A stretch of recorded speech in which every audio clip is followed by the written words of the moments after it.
பரந்தூரில் 900 நாட்களுக்கு மேலாக போராட்டம் நடத்தி வரும் மக்களை சந்திக்க விஜய் அவர்களால் காவல்துறையிடம் அனுமதி கோரப்பட்டிருந்தது.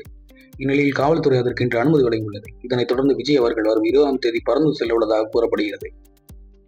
என் பேர் சுப்பிரமணியன், செயலாளர், பரந்தூர் பசுமை விமான நிலைய திட்ட எதிர்ப்பு போராட்ட குழு.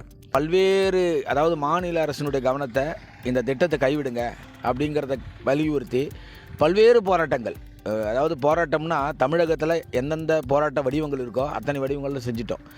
ஆக்சுவலாக பார்த்தீங்கன்னா மாநில அரசின் கவனத்தை ஈர்த்தது இல்லாமல் தமிழகத்தினுடைய மக்களே கூட ஐயோ இங்கே விவசாயிகள் போராடிக்கிட்டு இருக்காங்களே இந்த பரந்தூர் பகுதியில் அப்படிங்கிற அளவுக்கு இந்த விஷயத்தை கொண்டு போய் மக்கள் மத்தியில் சேர்த்தாச்சு. சில அரசியல் கட்சிகள் எங்களுக்கு ஆதரவு கொடுத்தாங்க, நேரடியாக வந்தாங்க, அமைப்புகள் வந்தாங்க, எல்லாம் ஆதரவு கொடுத்து போவாங்க.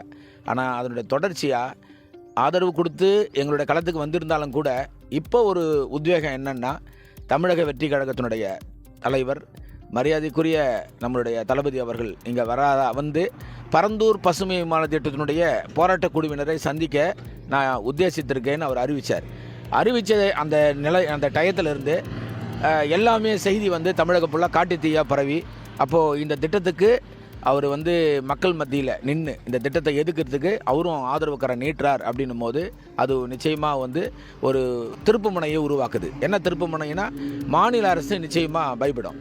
ஏன்னா தளபதியினுடைய வேகங்கிறது அவர் கட்சி ஆரம்பிக்கும் போதே என்ன அட்டென்ஷன் கிடச்சிதுங்கிறத மாநில அரசு எல்லா வகையிலும் பார்த்துட்ருக்காங்க, மக்களும் பார்த்துட்ருக்காங்க.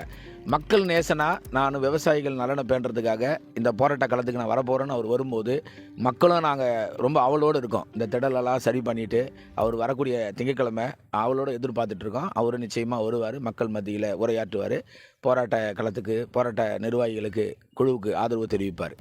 இதில் இன்னும் ஒரு விஷயத்தை வலியுறுத்தணுன்னா, நிச்சயமாக நாங்கள் டெஃபினட்டாக அவரும் இதில் தலையிட்ட பிறகு அவரும் எங்கள் போராட்ட குழுவில் இந்த களத்துக்கு வந்துட்ட பிறகு மாநில அரசு நிச்சயமாக யோசிக்கும்.